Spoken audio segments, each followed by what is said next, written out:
ETF index mutual funds నేర్చుకుని stock మార్కెట్లో రాణించాలనుకుంటున్నారా? వెంటనే ఈ నెంబర్కి కాల్ చేయండి.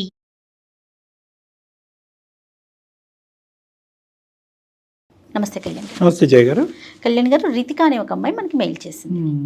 పిల్లలు ఎట్లా ఉన్నారంటే తాత్కాలిక ఆనందం కోసం దాని పర్యవసనాలు ఎలా అయినా ఏం జరిగినా సంబంధం లేదు, తర్వాత సంగతి తర్వాత, ఇప్పుడు హ్యాపీగా ఉన్నామా లేదా, దీనివల్ల మన జీవితం ఏమవుతుంది, ఫ్యూచర్ ఏంటి, కాన్సిక్వెన్సెస్ అస్సలు ఆలోచించట్లేదండి. పక్కవారి జీవితం ఏమవుతుంది, ఈ క్షణాన మనసుకి ఏది తోస్తే అది చేసి చూపిస్తున్నారండి. అలాంటి ఒక ఇష్యూతో మన దాకా వచ్చిందండి రితిక. నాకు చెప్పాలని కూడా నా నోటితో నాకు చెప్పాలనిపించట్లేదు కళ్యాణ్ గారు. అంత అంత బ్యాడ్గా అనిపించింది, హానెస్ట్లీ చెప్తున్నాను. సో ఒకసారి మాట్లాడిద్దరు కానీ. తప్పకుండా జయ గారు.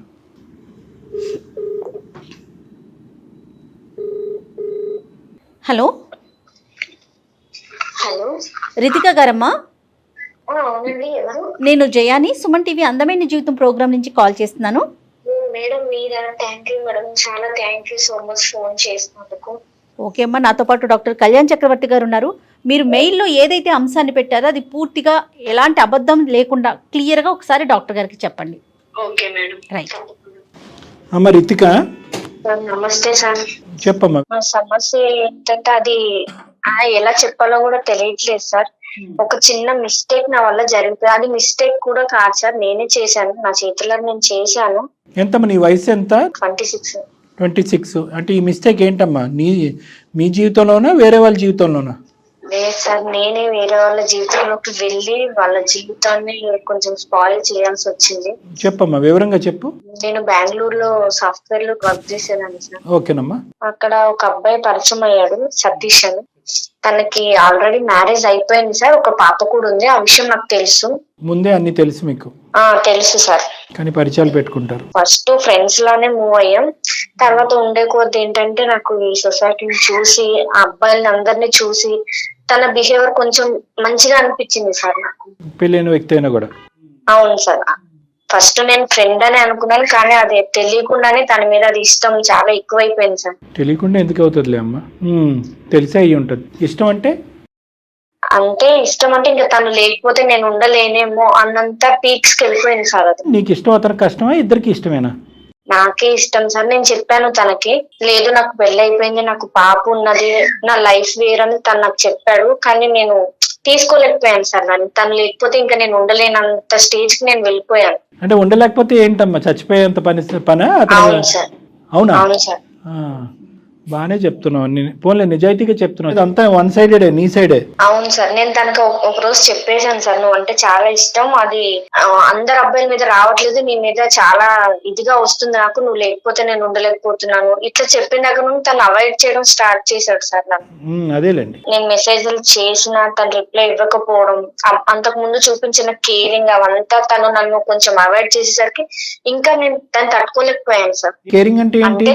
తను ఫ్రెండ్ గా మూవ్ అయినా నేను దాన్ని తప్పుగా అర్థం చేసుకుని అది లవ్ గా నేను ఫీల్ అయ్యాను సార్. తను అవాయిడ్ చేయడం స్టార్ట్ చేసేసరికి నేను సూసైడ్ అటెంప్ట్ కూడా చేయాల్సి వచ్చింది సార్. అటెంప్ట్లా సార్? ఒక అటెంప్టా, చాలా అటెంప్ట్లా? చాలా సార్లే చేశాను సార్. ఒకటైనా సక్సెస్ అయిందా? సక్సెస్ అయ్యింటే ఈ రోజు మాతో మాట్లాడి ఉండేదానివి కాదు. సక్సెస్ అవ్వలేదు సార్. ఆత్మ మాట్లాడి ఉండేది మాతో. సక్సెస్ అవ్వలేదు, చేసుకోవటానికి కారణం ఏంటి? నిజంగా చనిపోవటానికా, లేదంటే అతని చుట్టూ ఉచ్చు బిగించడానికా? తనని నా వైపు తిప్పుకోవాలనే సార్. తిరిగాడా? చాలా నచ్చ చెప్పాడు సార్, నేను వినలేదు. నేను మెంటల్ గా ఫిక్స్ అయిపోయాను, ఇంకా తను నాకు కావాలి అని. నువ్వు మెంటల్ గా ఫిక్స్ అయ్యావా? మెంటలా నీకు? నీ ఉద్దేశం ఏంటమ్మా, పెళ్లి చేసేసుకుందావా నాతోనే? అనుకున్నాను సార్. సెకండ్ వైఫ్ గా తను నన్ను తీసుకున్నా సరే దానికి కూడా నేను రెడీ అయ్యాను సార్. సెకండ్ వైఫ్ స్థానానికి రెడీ అయ్యావు? అయ్యాను సార్. మరి ఫస్ట్ వైఫ్ ఒప్పుకోకుండా రెడీ అయిపోయావా? అది నేను అప్పుడు ఆలోచించలేదు సార్. ఫస్ట్ ఏమనుకున్నా, తను నాకు కావాలి, నేను తనని దక్కించుకోవాలి. తర్వాత జీవితాలు చిరుగుతాయి. మెంటల్ నేను ఏం చేశానో కూడా నాకు తెలియదు. తనతో నేను మాట్లాడాను, తను వినట్లేదు. నాకు ఆల్రెడీ లైఫ్ ఉంది, నీ లైఫ్ వేరు, నా లైఫ్ వేరు, నీకు మంచి ఫ్యూచర్ ఉంది తను చెప్పినా లేదు, నాకు నువ్వే కావాలి. ఎట్లా అంటే ఇంకా తనకు ఒక టార్చర్ లో అయిపోయాను నేను. ఫైనల్ గా అబ్బాయి నీ ఉచ్చులో పడే ముందు, అంటే నీ యొక్క హెరాస్మెంట్ లోనో శాడిజం లోనో ఇంకేం చేయలేక ఇందులో పడే ముందు ఎంత టైం పట్టిందమ్మా? ఎంతకాలం నువ్వు అతన్ని ఇలా వెంటాడావు? 1 year సార్. ఓయ్ బాబోయ్, ఆ అబ్బాయి నిజంగా 1 year రెసిస్ట్ చేశాడా? ఇది తప్పుగా అనుకోకమ్మా, ఇది ఫిజికల్ వాంచా లేదంటే? ఫిజికల్ గా కూడా చాలా, అంటే తనని ఇంకా నేను దక్కించుకోవడం కోసం నేను చాలా, ఇంకా ఎట్లా చెప్పాలంటే ఇది ఇంకా చెప్పినా తప్పులేదు సార్, చాలా దిగజారిపోయానని చెప్పొచ్చు నేను. ఎందుకంటే నేను చేసిన పని అలాంటిది కదా సార్, దిగజారిపోయానని చెప్పినా కూడా తప్పులేదు. ఒక అమ్మాయిగా షేమ్ గా ఫీల్ అవ్వాలి నేను, కానీ నేను చేసింది తప్పు కాబట్టి దాన్ని నేను ఒప్పుకుంటున్నాను సార్. ఈ అబ్బాయితో నేను అమ్మా ఇంక ఇలా అడుగుతున్నాను పచ్చిగా, ఇంకా చాలా మంది ఉన్నారు పెళ్ళైన మగవాళ్ళు? లేదు సార్, తనకు పెళ్ళైందని తెలుసు కూడా తనని చాలా ఇష్టపడ్డాను, అది తప్పే సార్ నాకు ఈ తెలుసు. స్పీడ్ లో నీకు ఎవరు చెప్పలేదా? అమ్మ నాన్న గానీ, ఫ్రెండ్స్ గానీ, స్నేహితులు గానీ? చెప్పారు సార్, నా ఫ్రెండ్స్ చెప్పారు, కానీ నేను ఫిక్స్ అయిపోయాను తను నాకు కావాలి అని. దీన్ని పిచ్చి అంటారు అని చెప్పారా నీకు ఎవరైనా? చెప్పారు మేడం. వాళ్ళ భార్యకి తెలిసి నువ్వు కావాలా, వాళ్ళ భార్య తెలియకుండా నువ్వు కావాలా? నువ్వు కాదు, అతను. అంటే నేను ఫస్ట్ ఏమనుకున్నానంటే ఎవరికి తెలియకుండా మెయింటైన్ చేద్దామని అనుకున్నాం సార్. నేను ఇట్లా సూసైడ్ చేసుకోవడం ఇవన్నీ చేయడం వల్ల ఇక తను కూడా నేను నిజంగానే చనిపోతాను అనుకున్నాడేమో తెలియదు సార్. ఓకే చెప్పెడతాను. బ్లాక్ మెయిల్ ప్రేమ అంటారు దీన్ని. అపార్ట్మెంట్ లో ఉండేవాళ్ళం సార్, ఇద్దరం ఒక ఫ్లాట్ తీసుకుని ఉంటున్నాం, ఇద్దరం జాబ్ చేసుకునే వాళ్ళం, మంచిగా ఉండేవాళ్ళం. అట్లా ఒక 5 months కంటిన్యూ అయ్యాం సార్. ఒక రోజు తను ఊరెళ్ళాక మా ఇద్దరు ఫొటోస్ అవి వాళ్ళ వైఫ్ ఎలా చూసిందో తెలీదు, వాళ్ళ వైఫ్ ఫొటోస్ చూసింది. చూసి నా నెంబర్ తను ఎలా తీసుకుందో లేదో నాకు కాల్ చేసింది సార్. తను ఎవరు నువ్వు ఏంటి మెసేజ్లు అవన్నీ చూసిందో లేదో నాకు తెలియదు సార్. అన్ని చూసినట్టే నాతో మాట్లాడింది సార్ తను. నువ్వెవరు ఏంటి అసలు ఏమనుకుంటున్నావు, నాకు ఒక పాప ఉంది, నా లైఫ్ ఏంటి, నీకెవరు దొరకలేదా, నా హస్బెండ్ దొరికిందా అని కొంచెం గలీజ్ గానే మాట్లాడింది సార్. ఆమె మీ పెళ్లి చేస్తాను రండి అనందా, నిన్ను బయటకు లాగుతాను, నువ్వు ఎక్కడ ఉంటావు ఏంటి, నీ అడ్రస్ ఏంటని నాతో చాలా ర్యాష్ లో మాట్లాడింది సార్. 1 hour మాట్లాడింది. నేను చెప్పాను తనకి నీ హస్బెండ్ అంటే నాకు ఇష్టం, నువ్వు ఓకే అంటే ఇద్దరం ఉందామని చెప్పాను సార్. ఇద్దరు కలిపి ఉండటం ఏంటి, అదేమన్నా హోటలా? ఫోన్ లో కాదు, ఒకసారి ఇద్దరం మీట్ అవుదామని చెప్పాను సార్. నేను ఎక్కడికి రావాలి అని అడిగితే తన ఇంటికి రమ్మంది సార్. నేను బయలుదేరి వెళ్ళాను వాళ్ళ హౌస్ కి. అప్పుడు అసలైన సూసైడ్ అటెంప్ట్ అప్పుడు చూపెట్టి ఉండేది, ఊరుకుందా మరి? అంటే కొంచెం కొట్టింది సార్ నన్ను. కొంచెమే కొట్టిందా? చీపురు కట్టలేదా? పెద్ద గొడవ అయ్యింది. అదేంటంటే వాళ్ళిద్దరిది లవ్ మ్యారేజ్ అంట సార్. అదేబ్బా, ఆ అమ్మాయికి వాళ్ళ హస్బెండ్ అంటే చాలా ఇష్టం అంట సార్. ఆ అబ్బాయికి కూడా అమ్మాయి అంటే ఇష్టమేగా, నువ్వు దూరేంత వరకు. అవును సార్. మరి దూరి పెంట చేసావు. ఇట్లా గొడవ అయిన తర్వాత ఆమె వెళ్ళిపోయింది సార్ ఇంట్లో నుండి. విడిపోయారు. నీతో కొట్లాడింది అని చెప్పింది, నువ్వేమన్నా ఆ కొట్లాట్లో ఇంకా అతనే నాకు భర్తగా కావాలి, మన ఇద్దరు భార్యలుగా ఉందాం అదే పట్టు. అన్ని తన్నులు తిన్న తర్వాత కూడా అవును సార్ చెప్పాను, నీకు ఇష్టం ఉంటే నేను ఇట్లా ఉంటాను, ఎవరికి తెలియకుండా ఉందాము, నేను సీక్రెట్ గానే ఉంటాను, మీ ఇద్దరికి మధ్యకి ఇబ్బంది ఏం తీసుకురాను నేను, కానీ తనంటే నాకు ఇష్టం. సీక్రెట్ గా మంచం కింద ఉంటావా? ఏం మాట్లాడుతున్నావు అమ్మా, సీక్రెట్ గా అంటే ఎక్కడ? నేనేమనుకున్నా సెకండ్ వైఫ్ గా ఉన్నా పర్లేదు అని అనుకున్నాను సార్. ఉంటావు, పాయింట్ బానే ఉంది. ఎంతకాలం ఉంటారు ఎవరికి తెలియకుండా, ఎక్కడో లివ్ ఇన్ రిలేషన్షిప్, ఎక్కడో ఒక బయట ఎక్కడో ఎలా ఉంటారు, అలాగే ఎంతకాలం ఉందాం అనుకున్నారు? ఇంకో 5 months పాటు నీతో పాటు ఉన్నాడు, ప్రతిరోజు కట్ చేసుకుంటాను కోసుకుంటాను అని చెప్పి అతనికి ముక్కుకి గుడ్డ కట్టి అలా ఉంచావా లేదంటే? అవును సార్, ప్రతిరోజు. అవును, తన వైఫ్ గుర్తు తెచ్చుకున్నా సరే నేను ఒప్పుకునేదాన్ని కాదు. సో ఎప్పటికప్పుడు ఆ అబ్బాయి బయట పడాలి అనుకున్నాడు కానీ నీతో సంతోషంగా ఉండాలని అయితే లేదు. ఫిజికల్ రిలేషన్షిప్ కూడా అతన్ని టైఅప్ చేయడానికి, కట్టిపడేయడానికి ఇచ్చినటువంటి ఆఫర్, అంతే కదా? నువ్వు ఏమ్మా అసలు ఏం ఆడపిల్లలమ్మా మీరు, ఎలా మాట్లాడాలి నీతో? సిగ్గేస్తుంది. మీ కన్న తల్లిదండ్రులకి తెలుసా తెలీదా? అసలు దుంకి చచ్చిపోతారు వాళ్ళు నీలాంటి బిడ్డను కన్నందుకు. ఏం లేదా, ఒక ఎత్తిక్ లేదా? నచ్చింది ఫిక్స్ అయ్యింది కాబట్టి ముందుకెళ్ళిపోతున్నానంటే అవతల వాళ్ళ జీవితాలు, సంసారాలు. ఇప్పుడు నీ వల్ల వాళ్ళిద్దరు విడిపోయారు, నువ్వు హ్యాపీయా? నువ్వు హ్యాపీ అయి ఉంటావులే, 2 భార్యల బదులు ఒకే భార్యగా నువ్వు ఇప్పుడు. ఇంకా అట్లా గొడవ అయిన తర్వాత వాళ్ళిద్దరు విడిపోయారని తెలిసిన తర్వాత నేను తనకు ఫోన్లు చేస్తే తను తిట్టాడు సార్ నన్ను. నేను నీకు ముందే చెప్పాను కదా, నీ వల్ల నా వైఫ్ నేను వదులుకోవాల్సి వస్తుంది, నా పాప ఫ్యూచర్ ఏంటి, నా వైఫ్ ఒక్కతే ఎట్లా చూసుకుంటది నా పాపని, మేము మంచిగా హ్యాపీగా ఉండేవాళ్ళం, నువ్వు మధ్యలో వచ్చావు, నేను నీకు ముందే చెప్పాను వద్దు, ఇది కరెక్ట్ కాదు అని నేను చెప్పాను. నేను తనకు ఒక మాట ఇచ్చాను సార్, ఎవరికన్నా తెలిస్తే నేను నీ మధ్యలో ఎలా వచ్చాను అలానే వెళ్ళిపోతాను అని చెప్పాను సార్. నేను తనకి మాట ఇచ్చాను. చీకటి బ్రతుకమ్మ ఇది, ఏం కండిషన్లు, ఏం రూల్స్ అండ్ రెగ్యులేషన్స్ ఇవి? అంటే ఎవరికన్నా తెలిస్తే కంటే జీవితాంతం ఇలా చీకట్లోనే ఉందాం అనుకున్నారా? తెలుస్తుంది అని అసలు అనుకోలేదు సార్. నేను నిజంగా తెలియకుండా ఉండాలనే అనుకున్నాను, కానీ తన వైఫ్ నట్టో బోల్టో పోయిందిరా నీకు. అర్జెంటుగా బిగించాలి అది. నాకైతే మాత్రం ఇదేదో సారీ నేను ఇలా అంటున్నాను, ఆడపిల్లలతో ఇలా మాట్లాడను, ఇదేదో ఫస్ట్ అటెంప్ట్ ఎక్స్పీరియన్స్ లాగా నాకు అనిపించట్లేదమ్మా. నువ్వు ఈ ప్రయత్నాలు చాలా చాలా చేసి ఫైనల్గా ఒక బక్కరగాడు దొరికేటప్పటికి వల్ల వేసుకున్నావు. మరి నీకు మరీ అంత దిక్కులేనటువంటి పరిస్థితి ఏంటమ్మా? చదువుకున్నావు, సాఫ్ట్వేర్ ఉద్యోగం చేస్తున్నావు, ఆ అమ్మాయి అంత కొట్టి తిట్టినా కూడా అప్పుడైనా ఆ అమ్మాయి కాళ్ళ మీద పడి తప్పు ఒప్పుకుని క్షమాపణ అడిగి బయటికి వెళ్లకుండా ఇంకా నువ్వు అదే పాట పాడి బయటకు వచ్చేటప్పటికి వాళ్ళిద్దరు విడిపోయారు. మరి మూడో వ్యక్తికి తెలిసాక నేను విత్డ్రా అవుతాను అన్నావు కదా, మరి మూడో వ్యక్తి కాదు భార్యకే తెలిసినప్పుడు నువ్వు అప్పటికే విత్డ్రా అవ్వాలి కదా. ఆ అమ్మాయి అంత తిట్టి అవమానించినప్పుడు మళ్ళీ నేను పట్టిన కుందేలకు మూడే కాళ్ళు అన్నట్టు బయటకు అలా నడుచుకుని వస్తే నేనేమనుకున్నా ఎక్కడ ఒక హోప్ ఉంది సార్. అంటే ఇప్పుడు మొత్తం వాళ్ళ వైఫ్ కూడా తెలిసిపోయింది, గొడవైంది, వదలడేమో నన్ను, ఇన్ని మంత్స్ రిలేషన్ లో ఉన్నాం కదా, నన్ను వదిలిపెట్టాడేమో అని అనుకున్నాను సార్. మంత్స్ రిలేషన్ లో నిన్ను వదిలిపెట్టడు, అందరి సమక్షంలో ప్రేమించి పెళ్లి చేసుకుని ఒక బిడ్డగా తండ్రి అయినోడు ఆ అమ్మాయిని వదిలేయాలి. నిజంగా డాక్టర్ గారు అన్నట్టు నీకు కొంచెం ప్రాబ్లం ఏదో ఉందమ్మా, అనకూడదు ఈ మాట, అనొచ్చేమో. జీవితాలు నాశనం అవుతున్నప్పుడు ఏమన్నా అనొచ్చు. ఒక పంచే మీ పేరెంట్స్ ని పిలిపించి ఒకసారి డాక్టర్ గారు మాట్లాడతారు. పేరెంట్స్ తో కూడా మాట్లాడాను మేడం, తనంటే ఇష్టం అని చెప్పాను. మా పేరెంట్స్ కూడా చెప్పాను నేను. మా పేరెంట్స్ కూడా తిట్టడం కుట్టడం అన్ని జరిగింది మేడం. కానీ నేను మర్చిపోలేకపోయాను తనని. మళ్ళీ వస్తాడేమో నా దగ్గరికి అని చాలా వెయిట్ చేశాను మేడం నేను. అసలు నువ్వేం నిన్ను అప్పుడే పేరెంట్స్ కాదు, మామయ్యలు కాదు, పెద్దనాన్నలు కాదు, నీకు అర్జెంటుగా అప్పుడు తీసుకెళ్ళి సైకాట్రిస్ట్ దగ్గర పట్టుకెళ్ళి హాస్పిటల్లో అడ్మిట్ చేసి ఒక 2-3 కరెంట్ షాకులు ఇప్పిస్తే అప్పుడు నీ మత్తు వదులుతుంది. అంతే, ఇంకేం చేయాలో ఇలాంటి మత్తులు, పిచ్చి మత్తులకి. మంచి ప్రేమించుకున్న జంట జీవితాల్లో, ప్రేమించి పెళ్లి చేసుకుని ఒక బిడ్డను కన్న జీవితంలో నిప్పులు పోసావంటారు చూడు, ఇదే నిప్పులు పోయేటువంటి. ఇప్పుడు ఏం చేయాలని మా దగ్గరికి వచ్చావు? నాకు నా మీద నాకే బ్లేమ్ వస్తుంది సార్. అంటే నా మీద నాకే చిరాకు వస్తుంది. నేను చేసిన ఒక చిన్న మిస్టేక్ వల్ల ఒక లైఫ్ స్పాయిల్ అయిపోయింది. ఒక చిన్న పాప ఉంది వాళ్ళకి, ఆ పాప నేను ఒక మూవీలో చూసాను సార్. ఇప్పుడు హస్బెండ్ తప్పు చేశాడని వైఫ్ బిడ్డతో సహా చనిపోయింది. ముందు చూడలేదా మూవీ? ముందు చూడలేదు సార్. అంటే మెంటల్ గా ఫిక్స్ అయిపోయి నాకు అసలు లెక్క ప్రకారం ఇప్పుడు చేయాలి సూసైడ్ అటెంప్ట్. ఇప్పుడు చేయలేదే నువ్వు? ఇప్పుడు చేయవా? చెయ్యను సార్. వాళ్ళిద్దరిని కలపాలని నేను అనుకుంటున్నాను సార్. అందుకే నేను ఎవరి దగ్గరికి వెళ్ళినా సరే నన్ను తప్పుగానే చూస్తారు సార్. ఎందుకంటే నేను చేసిందే తప్పు పని. ఇంతమంది చచ్చిపోతున్నా, ఇన్ని జీవితాలు నాశనం అయిపోయిన బుద్ధిరాని నువ్వు ఒక సినిమా చూసి ఒక భార్య పిల్లలు ఇలా చచ్చిపోవచ్చు, ఒక ఆడది ఎంటర్ అవుతాయి కనుక అనేటటువంటి ఆలోచనతో మారిపోయి ఈ రోజు అందమైన జీవితం ఫోన్ చేసావు. అన్ని ఎక్స్ట్రీమ్స్. ఆ పిల్లలు సినిమా మార్చేస్తుందమ్మా నిన్ను, జీవితాలు మార్చలేదు. కానీ ఇప్పుడు మాకు దానికి ఫోన్ చేసావు అంటే వాళ్ళిద్దరిని కలపమనా? అవును సార్. అబ్బాయి ఇంకా టచ్ లోనే ఉన్నాడా నీతో? లేదు సార్, తను నాకు కాంటాక్ట్ అవ్వట్లేదు. తన ఫ్రెండ్స్ అడుగుతున్నా సరే వద్దు, ఇక్కడతో వదిలేసే అంటున్నారు. అమ్మ దయచేసి అతన్ని కాంటాక్ట్ చేసే ప్రయత్నం మాత్రం చేయమాకు తల్లి, బతికుండని అతన్ని. ఆ అమ్మాయి టచ్ లో ఉందా?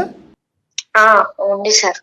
అమ్మాయి చెప్పిందా అతని పరిస్థితి ఏంటి, ఎక్కడ ఉంటున్నాడని? ఈ అమ్మాయి లేదు, చెప్పట్లేదు. నువ్వు వచ్చావు కదా మధ్యలో, నువ్వే ఉండు. నన్ను అంత ఇష్టపడి కూడా నన్ను కాదని నీ దగ్గరకు వచ్చాడంటే తనని నేను ఎలా నమ్మాలి? అది నా ప్రెషర్ వల్ల వచ్చాడు, నేను ఇలా బలవంతం చేశాను, చచ్చిపోతానని బెదిరించి ప్రతిరోజు కట్టిపడేశాను, ఒక రూమ్ లోకి తీసుకెళ్ళని చెప్పలేకపోయావా? నేను చెప్పాను సార్, తనకి ఎంత చెప్పాలో, నా వరకు ఎంత అవుతుందో నేను అంతా చెప్పాను. కానీ తను వినట్లేదు సార్. కాదు, ఇప్పుడు నీ లెక్క ప్రకారం మనం ఎవరితో మాట్లాడాలి? ఆవిడతో మాట్లాడాలా, అతనితో మాట్లాడాలా? తననే ఫస్ట్ కాంప్రమైజ్ చేయాలనుకుంటున్నాను సార్. నా వల్ల అవ్వట్లేదు.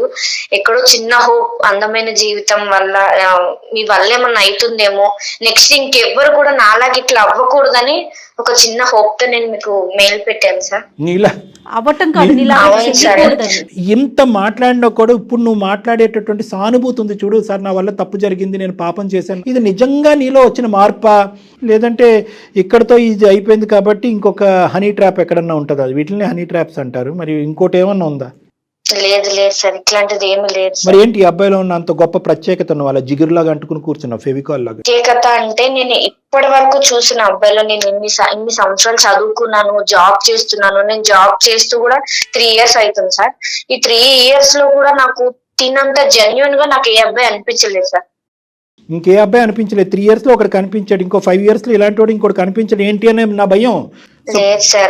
లేదు కాదు, ఇది కాదు, నువ్వు చేయవలసింది, ఆలోచించవలసింది ఏంటంటే మనసుకి ఏదో నచ్చింది కాబట్టి మైండ్ వాడేయటం మర్చిపోకూడదు. కళ్ళెళ్ళిన కాదు డాక్టర్ గారు, కళ్ళెళ్ళిన ప్రతి చోటకి నువ్వు వెళ్ళిపోతావా?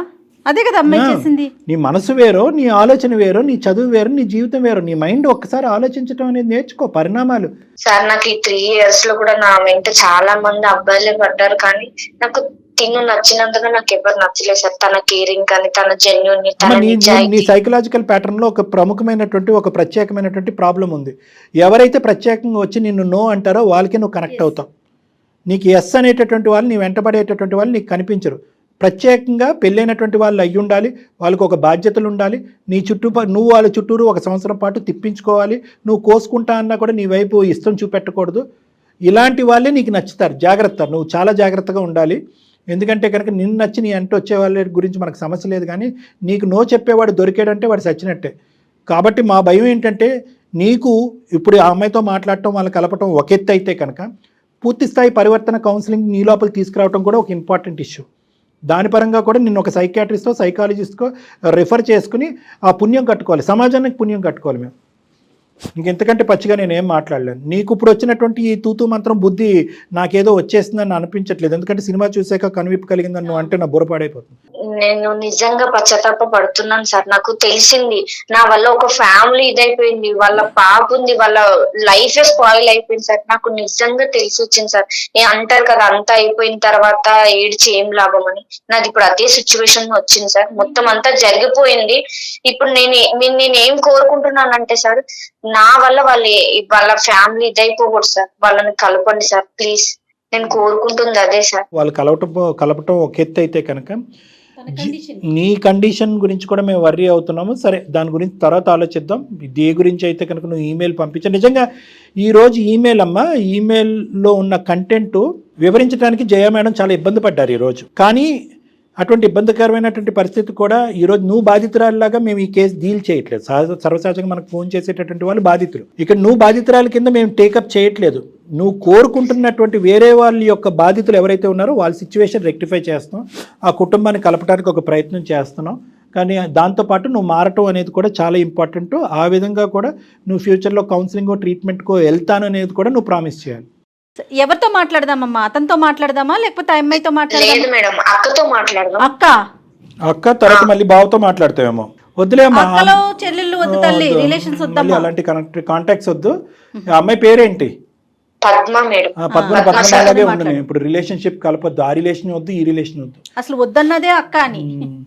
కలపమ్మ, కనెక్ట్ చేయి ఒకసారి. మరి ఓకే, మీకు అర్థమైందా కళ్యాణ్ గారు నేను ఈ మెయిల్ చెప్పలేకపోతున్నానని ఎందుకన్నాను అంటే? అందులో ఆ అమ్మాయి వయస్సు, మాట్లాడే తీరు, మెచ్యూరిటీ కాస్త ఏదో ఇబ్బంది ఉన్నట్లుందండి. నాకు అట్లా అనిపించింది. The person you are speaking with has put your call on hold. Please stay on the line. आप जिस व्यक्ति से बात कर रहे हैं. హలో అక్క, నేను రితికాని. రితికనా? నేను అక్క రితికాని, సతీష్ ఎక్స్. ఎందుకు ఫోన్ చేస్తున్నావు నాకు? ఏమవసరం? ఇంకేం చేయాలనుకుంటున్నావు నువ్వు? అసలు నువ్వు మాట్లాడకు. అసలు నాకు ఎందుకు కాల్ చేసినావు నువ్వు? నువ్వు ఫోన్ చేయకని చెప్పినా నేను నీకు. నువ్వు ఎందుకు ఫోన్ చేస్తున్నావు? నేను మళ్ళీ నీ లైఫ్ లోకి రావాలని అనుకోవట్లేదు అక్క. నువ్వు అన్ని చేసినావు, అయిపోయింది. ఇంకా అయిపోయింది. ఇంకేం చేయాలనుకుంటున్నావు? ఇంకేమైనా ఉందా చేసేది? ఇప్పుడు బజార్ లో పడినాం, ఇంకెక్కడైనా పెడతామని చూస్తున్నావా? మీరు నా పాప కోసమైనా నేను కొన్ని రోజులు బ్రతకాలి కదా, అట్లా కూడా బ్రతకనియరా ఇంకా మీరు? అక్క నీ లైఫ్ నా వల్లే స్పాయిల్ అయ్యింది. దాన్ని నేను చెయ్యాలనుకుంటున్నాను. నాకు అవసరం లేదు, నాకు అవసరం వదిలేసిన నేను. మీ ఇద్దరిని వదిలేసిన నేను. మీరు లవ్ బర్డ్స్ లెక్క తిరగండి, నాకు అవసరం లేదు. నేను మీ మధ్యలో ఎంటర్ కాను. అర్థం చేసుకుంటున్నావు. ఇవన్నీ చెప్పు నాకు. అందుకే మోసం చేసిల్లా? నాకంత హృదయం లేదమ్మా, నాకంత హృదయం లేదు. అక్క ఒక్కసారి నేను చెప్పేది విన్నాక. నువ్వు అక్కవతే, నీకు అక్కవతి ఎవతి అసలు? నువ్వు నాకు ఏమనుకుంటున్నావు? ఏమని మాట్లాడుతున్నావు నువ్వు? ఏమన్నా అనాలి నిన్ను? అసలు నిన్న చెల్లని నేను అనుకోవాలనుకుంటున్నావు? నువ్వేమన్నా అక్కని మానేసి నన్ను పిలవకు.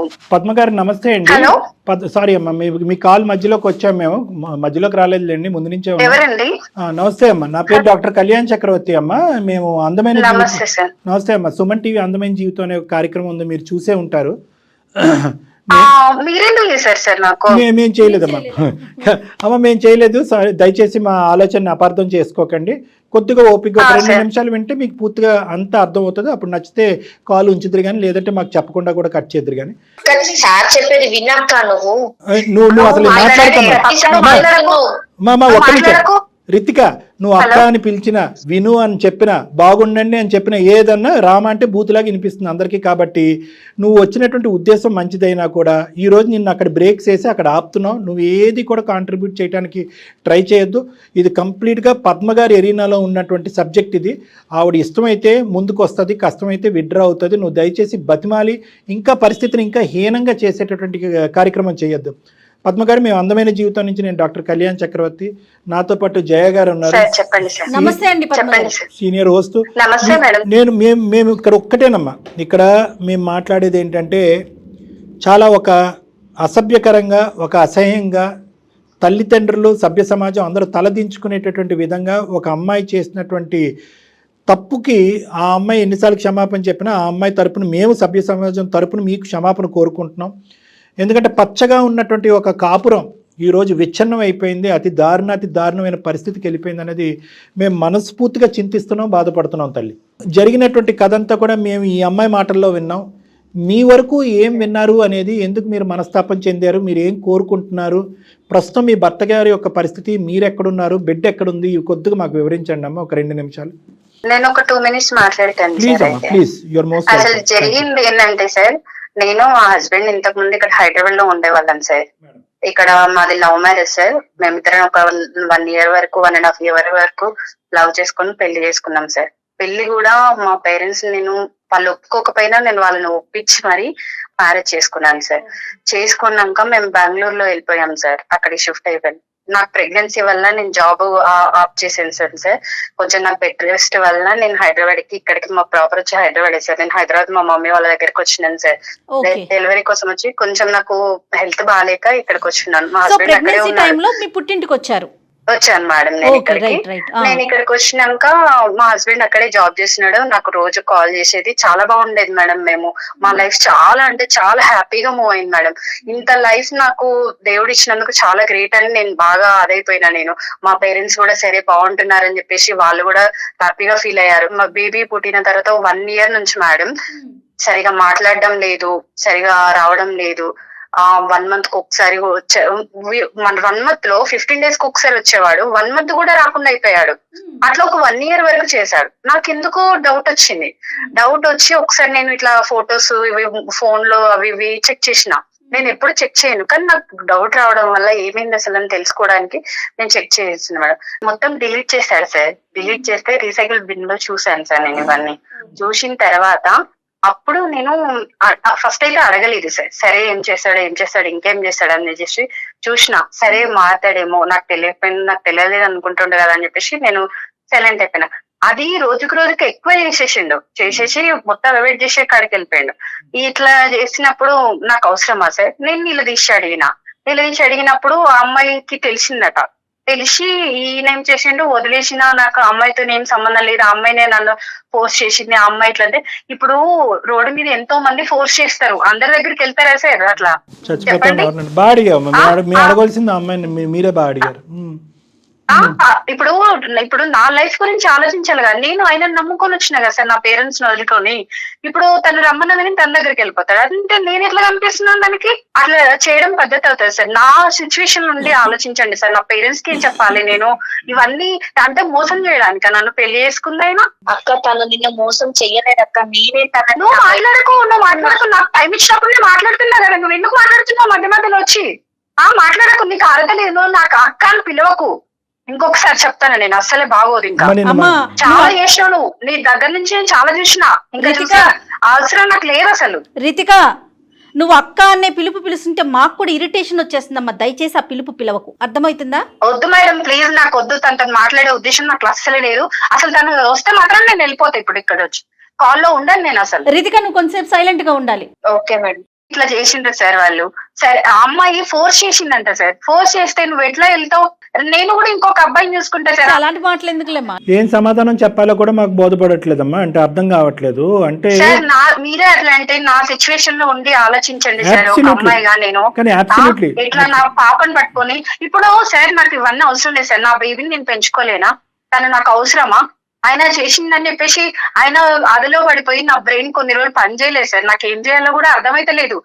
నేను పిచ్చిదాన్ని అయిపోయినా. అమ్మ ఇక్కడ ఏంటంటే అమ్మ ఇక్కడ నేను ఇలా చెప్తే మీకు నచ్చదు, మీరున్న హీట్లో మీకు జరిగినటువంటి అన్యాయంకి ఏం చెప్పినా కూడా మీకు అది బ్రెయిన్కి ఎక్కకపోవచ్చు. ప్లస్ నెంబర్ 1, నెంబర్ 2 ఏంటంటే మీ స్థానాన్ని మీరు నమ్మి మీరు ఇంటిగ్రిటీకి ఒక ఇంపార్టెన్స్ ఇచ్చారు, వ్యక్తిత్వానికి ఇంపార్టెన్స్ ఇచ్చారు. ఒక ఆడపిల్ల ఎవరో రోడ్డు మీద పోయేటటువంటి అమ్మాయి నేను చచ్చిపోతాను నన్ను ప్రేమించంటే వెళ్ళిపోయి ఒక భర్త వెళ్ళిపోయి ఉండిపోతాడు. ఇలాంటి ప్రశ్నలకి దేనికి కూడా మా దగ్గర సమాధానం లేదు. దేనికి కూడా ఎలా ఉంటది సార్? ఎలా ఉంటాయి చెప్పండి? అట్లా చేసేది కరెక్ట్ అయితే మనం కరెక్ట్ అనుకోవచ్చు సార్. కానీ ఈ రోజు పద్మ అది వాళ్ళు చేసింది ఏం కరెక్ట్ కదమ్మా. ఇంకా పచ్చిగా చెప్పాలంటే బూత్ పని అది. ఓకేనా? అతను ఈ అమ్మాయి 70% చేస్తే మీ ఆయన 30% చేసాడు. నోట్లో ఏలు పెడితే కొరకన బ్యాచ్ కూడా కాదు. ఇలా ఒక ఆడపిల్ల వచ్చి పరిచయమైనటువంటి కొన్ని రోజులకే ఫ్రెండ్షిప్ రిలేషన్షిప్ అని చెప్పి నా మెడమే కత్తి పెట్టిందే, నాతో పాటు కాపురం చేస్తావా సస్తావా, సీక్రెట్గా 2 భార్యల కింద ఉందాము అని ప్రపోజల్ చేస్తుంది అంటే కనుక అతను గర్జించి అడిగేటటువంటి ధైర్యం లేకపోతే మిమ్మల్ని వచ్చి అడుగుతుంటే కనుక మీరు చీపురు కట్ట తిరగేసి 2 వాయించి ఉండేవారు కదమ్మా. అప్పుడే ఈ అమ్మాయిని సెట్ అయిపోయి ఉండేది మొత్తం అంతా కూడా. అలా చెప్పకుండా అయిపోయిన తర్వాత స్టార్టింగ్ లో అంటున్నాను మీ భర్త కూడా ఈక్వల్ గా తప్పు ఎక్కడ చేశాడు అనే మాట ఎందుకు అంటున్నానంటే స్టార్టింగ్ లోనే నిజంగా వాడు ఇట్లా మోసం చేసినాక వాడు ఊసే వద్దు సార్ మనకి. నువ్వు వాడంటావో వీడంటావో నాకు తెలియదు కానీ మనసు విలిగిపోయింది కదా. వద్దు సార్ అట్లాంటి వ్యక్తులకి విలువ ఇయ్యని అవసరం లేదు మనము. అమ్మ నువ్వు ప్రేమించి నువ్వు పెళ్లి చేసుకున్నటువంటి భర్త గురించి నీకంటే నేను ఎక్కువ మాట్లాడలేను. అతనితో అసలు వాస్తవానికి నేను మాట్లాడలేదు, చూడలేదు, మీరిద్దరు చెప్తుంటేనే వింటాం. కానీ ఈ అమ్మాయి పరిచయం అయ్యేంత వరకు నేను మిమ్మల్ని కలపాలి లేదంటే ఖచ్చితంగా ఆ ఉద్దేశంతో నేను ఇక్కడ దిగలేదు. At the end of the day నేను మాట్లాడినటువంటి విధంగా నాకున్నటువంటి ఉద్దేశం నీ మనసులో ఎవరన్నా మాట్లాడారో లేదో నాకు తెలియదు. కాబట్టి ఒక్కసారి ఆ ఆప్షన్స్ అనేటటువంటిది, ఆ పాయింట్స్ అనేటటువంటిది, జీవితానికి సంబంధించినటువంటి ఆ బిడ్డకు సంబంధించిన భవిష్యత్తు గురించి కొన్ని అంశాలు నేను చెప్తానమ్మా. అవి నీ మనసుకు అత్తుకుంటే కనుక ముందుకు అడిగాయి, లేదంటే నువ్వు ఎక్కడైతే నిలబడ్డావో అక్కడే నిలబడు. నువ్వు ఈ అమ్మాయిని చూసుకుని మీ భర్తని ఇంకో 2 రెట్లు ఎక్కువ అసహించుకోవద్దు. ఈ అమ్మాయి డిలీట్ అయిపోయింది, అర్థమైందా? ఈ అమ్మాయి డిలీట్ అవ్వకపోయినా కూడా ఈ అమ్మాయిని ఖచ్చితంగా సొసైటీకి ఈ అమ్మాయి ఒక చీడపురుగు కింద ఉండకుండా ఈ అమ్మాయి మానసిక పరిస్థితి సరిచేసేటటువంటి ప్రయత్నం పూర్తి స్థాయిలో నేను చేస్తాను అనేటటువంటి విధానంగా నీకు వాగ్దానం చేస్తాను. ఈ అమ్మాయి కళ్ళ ద్వారా, ఈ అమ్మాయి మాటల ద్వారా, ఈ అమ్మాయి చేసిన పనుల ద్వారా నీ భర్తను చూడద్దు. నువ్వు ఎవరినైతే కనుక అసలు సిసలుగా ప్రేమించావో, నమ్మేవో, పెళ్లి చేసుకున్నావో, ఈ అమ్మాయి దూరేంత వరకు ఎంత చక్కగా మీ కుటుంబం ఉందో ఆ అబ్బాయి గురించే ఆలోచించమంటున్నాను. ఆ సతీష్ గురించే నేను ఆలోచించమంటున్నాను. ఇదంతా కూడా నేను ఒక బ్యాడ్ ఫేస్ కింద వర్ణిస్తానమ్మా. లేదండి సతీష్ యొక్క ఆలోచనలో కూడా బలహీనత ఉంది. ఈ అమ్మాయి కాదు, అంతకుముందు కూడా అతని వ్యక్తిత్వంలో లోపాలు ఉన్నాయి. చాలా వీక్నెసెస్లో చాలా సందర్భాల్లో వేరే ఆడపిల్లలు కూడా ఇతన్ని ట్రాప్లోకి వెళ్ళాడని అనుకుంటే వేస్ట్. చరిత్ర చెప్పట్లేదు. నువ్వు తప్ప అతని జీవితంలో ఎవరూ లేరు. నిన్నే ప్రేమించాడు, స్వచ్ఛంగా పెళ్లి చేసుకున్నాడు, హ్యాపీగా బిడ్డను కానీ హ్యాపీగా ఉన్నారు. ఈ అమ్మాయి మామూలుగా పీడీ కాదమ్మా, personality disorder, narcissistic personality disorder అంటారు. వీళ్ళు ఎలాంటి భయంకరమైనటువంటి అంటే 100 మందికి ఇలాంటి ఆడపిల్లలు 3 ఉంటాయి. వీళ్ళే సమాజంలో జరిగేటటువంటి ఈ హత్యలు, ఆత్మహత్యలు ఇలాంటి వాటికని ప్రధానమైనటువంటి కారకులు.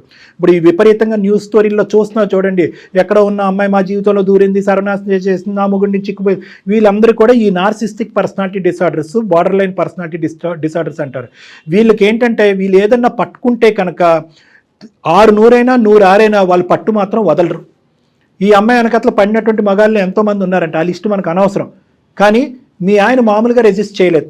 ప్రతిరోజు అతని మెడ మీద కత్తి పెట్టడం కాదు కానీ తన మెడ మీద కత్తి పెట్టుకుని అతను అక్కడే కూర్చోపెట్టింది, భయపెట్టింది. మీ ఆయన ఎక్కడ భయపడ్డాడు అంటే కనుక, అరే ఇంత సాఫీగా మన ప్రయాణం జరుగుతుంది, ఇదేదో నా మట్టుకు నేనే ఇది తుంచేద్దాం, తీసేద్దాం, డైల్యూట్ చేసేద్దాం, నా మట్టుకే నేను డీల్ చేద్దాం, ఇది నా వైఫ్కి చెప్తే కనుక ఇంకా అపార్థం చేసుకుంటుందనే ఉద్దేశంతో ఏంటంటే రోజులు వారాలైనవి, వారాలు నెలలైనవి. సో వీళ్ళ రిలేషన్షిప్ అప్పటికే ఏంటంటే వీళ్ళిద్దరు ఒక బలహీనమైన క్షణంలో ఆ విధంగా కూడా ఫిజికల్గా కూడా ఇది అయిపోవటంతో అతను భయపడటం మొదలుపెట్టి సింగిల్ హ్యాండెడ్గా ఈ అమ్మాయిని తప్పించడానికి ప్రయత్నం చేసి పెద్ద తప్పు చేశాడు. మామూలు ఒత్తిడి పెట్టలేదమ్మా మీ భర్త మీద. ఈ అమ్మాయి గురించి నేను మాట్లాడతాను, నువ్వు డైరెక్ట్గా క్లినిక్కి వస్తే కనుక ఈ వ్యక్తిత్వాలు ఎంత మంచి వ్యక్తినైనా కూడా ఎలా బొట్లో వేసి ట్రాప్ చేసి జీవితాలను సర్వనాశనం చేస్తారు. ఇలాంటి అమ్మాయిలు నా దగ్గర ఎంతోమంది ఉన్నారు. వీళ్ళు కాలు తొక్కేస్తారు, తర్వాత సారీ చెప్తారు. బాధ ఎవరిది? మీ ఆయనది తప్పుంది కాదనట్లేదు, కానీ ఎంత శాతం తప్పుంది, అతని గురించి నీకు ఎంతవరకు తెలుసు? ఇప్పుడు అతని పరిస్థితి ఎలా ఉందో నాకు తెలియదమ్మా. ఈ అమ్మాయి కూడా చెప్పలేకపోతుంది. నీకైనా తెలుసా మీ ఆయన పరిస్థితి ఎలా ఉందో? అంటే ఇట్లా కొన్ని వ్యసనాలకి అలవాటు పడ్డాడని డ్రింక్ చేస్తున్నాడని, హెల్త్ బాగా ఖరాబ్ అయిపోయిందని తెలిసింది సార్. నాకు కూడా అంటే నీతో చాలా సార్లు వచ్చి నన్ను బ్రతిమలాడిండు సార్. కానీ నేను కాంప్రమైజ్ కాలేకపోయాను కూడా. నేను వద్దు అని ఇంకా డిసైడ్ అయిపోయాను సార్. ఆయన పట్ల ఏమి ఇంకా ఆలోచించదలుచుకోలేదు నేను. అది ఓకే, అట్లా నువ్వు చెప్పేసి నేను కూడా ఆలోచించద్దు. పట్టించుకోవట్లేదు సార్. అంటే నేను ఆ మనిషిని చూడలేదు, ఆ మనిషితో మాట్లాడలేదు కాబట్టి నిన్ను ఒకే ఒకటి సిన్సియర్గా ఆనెస్ట్గా ఒక మనసున్న మనిషిగా నిన్ను ఒకే ఒక పాయింట్ అడుగుతున్నానమ్మా. నిజంగా అతని తప్పుని అతను రియలైజ్ అయ్యి నీ కాలమే పడ్డా? అవును సార్. ఒక్క తప్పిదం జీవితంలో, ఒక్క తప్పిదం, అది కూడా కాదు సార్, ఇట్లా ఇన్ఫ్లుయెన్షియల్ తప్పిదం. చేసినాక నేను ఎట్లా ఆయనని యాక్సెప్ట్ చేయాలి చెప్పండి సార్? ఆయన తప్పుని నేను ఎట్లా ఒప్పుకోవాలి? ఇంకా ముందట కూడా చేయడానికి నాకు గ్యారెంటీ ఏంటి సార్? అమ్మ ప్రేరేపించబడిన అదైపోయింది సార్. ప్రేరేపించ చెయ్యడు అక్క. నువ్వు వదిలేసిన నువ్వు తర్వాత నువ్వు సర్టిఫికెట్ మధ్యలో మాట్లాడతాను కదమ్మా. అవసరం లేదు, నాకు అవసరం లేదమ్మా. ఎవరి గురించి నాకు అవసరం లేదు. విస్తరలో అన్నం అంటే వడ్డించిన తర్వాత నువ్వు వచ్చి తూ అని అంటున్నావు. అమ్మా రితిక, నువ్వు మాట్లాడద్దు. నువ్వు ఇస్తావా సర్టిఫికెట్ మారేడని? వాళ్ళని కలపమంటావా వద్దంటావా? కలపమనే చెప్తున్నా అయితే సార్. నువ్వు నోరు తనకి వాళ్ళ మూసుకో. హస్బెండ్, తన వైఫ్ అంటే చాలా ఇష్టం తనకి, అది నాకు తెలుసు సార్. ఏదో తెలిసిన వీడియో. నువ్వు తెలుసుకొని ఎట్లా చేస్తే బాగుంటదని చేసి చేసినావు కదా ఇన్ని రోజులు. తను చూస్తారని నేను ఎక్స్పెక్ట్ చేయలేదు సార్. సర్లే సర్లే, నువ్వు పాత స్టోరీ మళ్ళీ సినిమా తిప్పద్దు కానీ వదిలేసేయమ్మా. నీ వ్యక్తిత్వం గురించి తర్వాత మాట్లాడుకుందాం. అమ్మ ఈ అమ్మాయితో అసలు జోక్యం లేదమ్మా. అమ్మ ఈ అమ్మాయి అసలు ప్రస్తావన వద్దు. మీ ఆయన మారేడా లేదా అనేటటువంటిది ఈ అమ్మాయికి ఏం తెలుసు? పిచ్చిమోహం.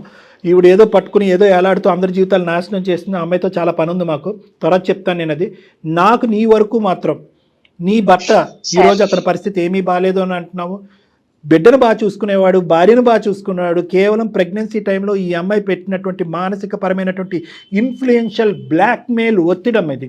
ఆ ఒత్తిడికి అతను తలొగ్గి ఒక తప్పు చేశాడు.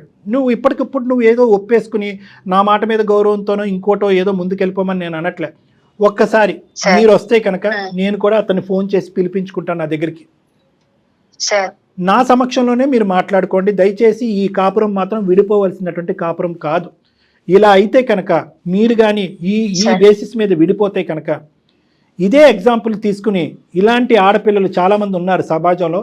ఈ మొత్తం ప్లాట్ఫామ్ని, ఈ ఎపిసోడ్ని వాళ్ళకి కావాల్సినటువంటి విధంగా వాడుకుని అరే ఇలా పొల్ల పెడితే కనుక విడిపోతారనమాట అనేటటువంటిది ఎగ్జాంపుల్ కింద తీసుకుని ముందుకెళ్తారమ్మా. మీరిద్దరు భార్యాభర్తలు మీ ప్రేమ నిజమైంది అనేటటువంటిది ప్రూవ్ చేసుకోవాలి. ఆ పిల్లకి ఒక చక్కటి తల్లిదండ్రుల కింద మారి ముందుకెళ్తాం అనేటటువంటి ఆలోచనతో ముందుకెళ్ళాలి. దానికి మీ ఇద్దరిని కలపడానికి ఏ వంతు ప్రయత్నం చేయమన్నా నా వంతు ప్రయత్నం చేస్తాను. ఏ స్థాయి వరకైనా వెళ్తా.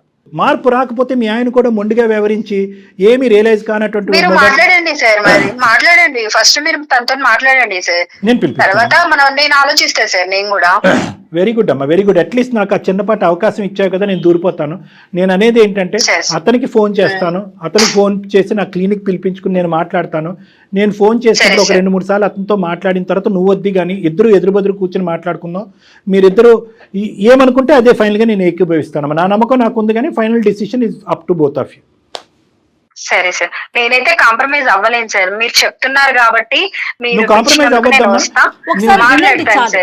నా వర్షన్ కూడా నాకు ఉంటది కదా, మాట్లాడినప్పుడు అవి కూడా చెప్పగలుగుతా నేను. పద్మ గారు ఒక్క మాట మీరు చెప్పేది 100% కరెక్టే. కానీ డాక్టర్ గారు మేము ఏం చెప్తున్నాం, మీరు అసలు ఒకసారి రండి, ఆ తర్వాత మీరే డెసిషన్ తీసుకోండి. సరే మేడం, మీరు చెప్తున్నారు కదా మేడం. నీ మాట మీద నీ నమ్మకం నీకుందమ్మా. నా ఆలోచన, నా అనుభవం మీద నాకు నమ్మకం ఉంది. ఈ రెండు కలిపి ఎక్కడి వరకు వెళ్తాయి అనేది మనం మ్యాచ్ చేసుకుని చూద్దాం. మిగతాది భగవంతుడి చేతిలో వదులుదాం. ఏమ్మా ఆ బిడ్డ భవిష్యత్తు చేతిలో అంతే వదిలేయాలి మనం. ఇప్పటి నుంచి అయితే తను అయితే నాకు కాల్ చేయదు సార్. అది శూర్పణఖ సార్, శూర్పణఖ. అది నాకు కాల్ చేయదు సార్. ప్లీజ్ సార్, మీరు దయచేసి దాంతో ఇంకోసారి తను మాత్రం మాట్లాడిపోవద్దు. మీకే కాదు ఎవరికి కాల్ చేయదు. నాకు అవసరం లేదు. నువ్వు వచ్చినావంటే నేను కలవను ఇంకా. కూడా నాకు అవసరమే లేదు. నాకు అవసరం లేదమ్మా. ఓకే అండి పద్మ గారు ఆవిడ మీకు కాల్ చేయదు, మీరు కట్ చేయండి. మీతో నేను మళ్ళీ మాట్లాడతాను. థ్యాంక్ యూ సో మచ్ అండి. థ్యాంక్ యూ అండి. Thank you. మా మాట విన్నందుకు ధన్యవాదాలు. అమ్మ రితిక, నువ్వు ఉన్నావా? ఉన్నాను మేడం. ఏం మాట్లాడుతున్నావే తల్లి? నీకు అసలు కొంచెమన్నా ఉందా? అర్జెంటుగా నువ్వు కలవాలేమో డాక్టర్ గారిని. ఏమో నీకు వేరే ప్రోగ్రామ్ పెడదాం. ఒక్కసారి అసలు ఈ అమ్మాయిని చూడాలండి డాక్టర్ గారు మీరు ఫస్ట్. అమ్మ నీ స్థానం ఏంటనేది నీకు అర్థమైంది కదా రితిక, నువ్వు ఎక్కడ నిలబడాలో అక్కడ నిలబడాలి, మార్పు అనేటటువంటిది రావాలి. మీ తల్లిదండ్రుల సమక్షంలో నీకు కూడా నేను తీసుకొచ్చి కౌన్సిలింగ్ చేయించాలి, వాళ్ళని కూడా నిన్ను కొద్ది గ్రిప్లో పెట్టుకోవాలి. నిన్న ఇలా అయితే మాత్రం ఒంటరిగా ఉండకూడదు. నువ్వు ఏ ఊరు వెళ్తే ఆ ఊరికి మీ తల్లిదండ్రులు కూడా వెళ్ళాలి. అక్కడ ఏ సైకియాట్రిస్ట్ సైకాలజిస్ట్ ఉంటే వాళ్ళ దగ్గర కౌన్సిలింగ్ చేసుకోవాలి. అర్జెంటుగా నీకు ఒక మగాడిని ఇచ్చి పెళ్లి చేయాలి. ఈ ఎజెండా అంతా నిండేంత వరకు దయచేసి ఈ కౌన్సిలింగ్, ఈ మానిటరింగ్, ఈ సూపర్విజన్ లూప్లోంచి మాత్రం బయటికి రాకమ్మా. నీకు సత్కోటి వందనాలు. నువ్వు ఈరోజు ఏదైనా మంచి పని చేసావు అంటే కనుక ఈ పరిస్థితిని మా వరకు తీసుకొచ్చి వాళ్ళని కలపటం అనేటటువంటి దానికి మేము ధన్యవాదాలు హర్షిస్తున్నాం. ఆ ఒక్కదాని వల్ల మేము చాలా హ్యాపీగా ఫీల్ అవుతున్నాం. ఇది కూడా నువ్వు చేసి ఉండకపోతే కనుక అసలు నిన్ను ఇంకా సమాజం మేము ఇంకెంత చెదిరించుకుని అసహించుకునే వాళ్ళం. తప్పకుండా నువ్వైతే మాత్రం డాక్టర్ గారిని కలవాలమ్మా. Okay madam. అమ్మ దయచేసి నువ్వు మాత్రం వాళ్ళ జీవితాన్ని ఉద్ధరించే కార్యక్రమం ఏం చేయకు, ముందు నీ జీవితం ఏదో నువ్వు చూసుకో. అర్థమవుతోందా? Okay madam. అర్జెంట్ గా డాక్టర్ గారిని కలవండి. కలుసుకుంటే మళ్ళీ అది వదిలేసాయి. నీకు దండమే తల్లి, ముందు అసలు వాళ్ళిద్దరిని వదిలే, వాళ్ళ జీవితం వాళ్ళు బతుకుతారు. ముందు నీ గురించి నువ్వు చూసుకో. వాళ్ళిద్దరు కలిస్తే వెళ్ళకపోవడం కాదు కదమ్మా, వాళ్ళు కలవకపోయినా అది నీకు అనవసరం. నువ్వు చెప్పాల్సింది చెప్పే మేము చేసే ప్రయత్నం మేము చేసావు. వాళ్ళిద్దరి దగ్గర నుంచి నువ్వు దూరంగా ఉండు. అన్ని పెళ్ళైన జంటల దగ్గర నుంచి దూరంగా ఉండు. నువ్వు మీ పేరెంట్స్ నెంబర్లు పెట్టి తల్లి నాకైతే. బాయ్ అమ్మా, బాయ్, థ్యాంక్ యూ. అర్జెంటుగా ఈ పిల్లతో కాదు డాక్టర్ గారు మాట్లాడాలి, తల్లిదండ్రులతో మాట్లాడాలండి అమ్మాయికి.